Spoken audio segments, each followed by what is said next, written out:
You think you know everything about Blender? You don't, because in this video I have some tips that will have you like this. Yep, so watch the very end. Did you know that while in edit mode, you can select two modes at the same time? You can do this by holding shifts and then select a different mode. This will help a lot while you're modeling. I need to remember this tip myself because I keep forgetting.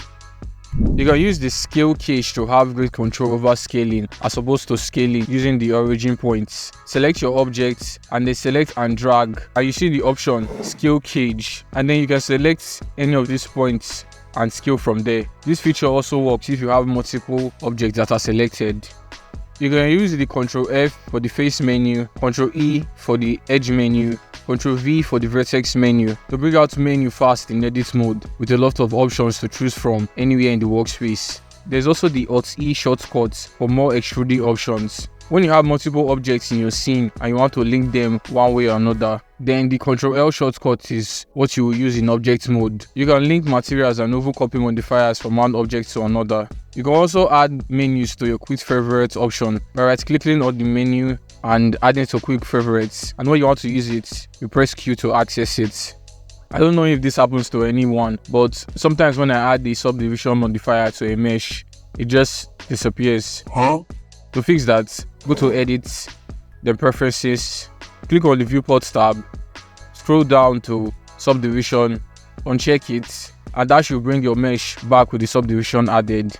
Did you know that you could hold Ctrl and then use your scroll wheel to jump between tabs in the property menu? Well, now you do. You could also hold Ctrl and hold your scroll wheel to resize your property menu. You can also do this for your toolbar, basically just resizing it, and pressing the home key will set it back to the default size.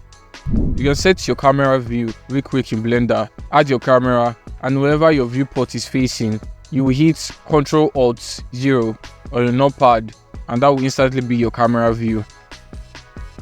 You know when you hit G twice to activate edge slide and you see that you can't go beyond this point?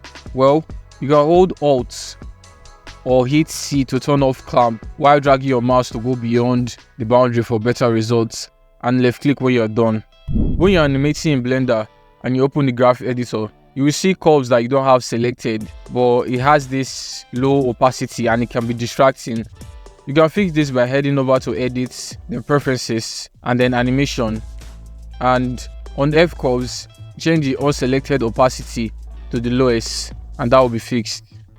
If you want to create great renders that will be appealing to the eyes, then use composition. You can add this in your camera tab, then down at the viewport display, then composition guides. I personally like to use rule of thirds when setting up my render scene. You can also watch your photography videos about composition to gain more knowledge. You can learn more outside of Blender.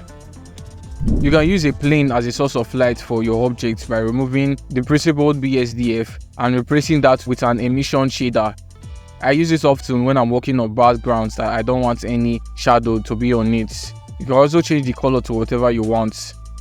You can also do this in the compositing tab. You can set your background to transparent in the render properties under the film tab. Then you click use nodes in the composition tab. Ctrl Shift left click on render layers to get the viewer node.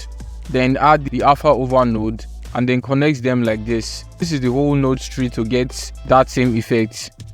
Did you know that pressing Ctrl spacebar maximizes the workspace that your cursor is at? You can also press Ctrl Alt spacebar to get even more screen real estate. You can go back by pressing the same button that you used to activate it. Having a slow PC can be frustrating and time consuming, and when it comes to rendering, it's a whole nother level. To get faster renders without significant drop in quality, you can set your noise threshold to 0.1 to 0.5 right here, and your render time will reduce drastically from this to this. For static images, you can reduce your sample counts, and that will give you a good looking render. Also remember to turn on the denoise button. This is the last tip, but definitely not the least. Did you know that you can sample colors from images to your color ramp in Blender? Press E over the ramp and then click and drag over the image to have all the colors.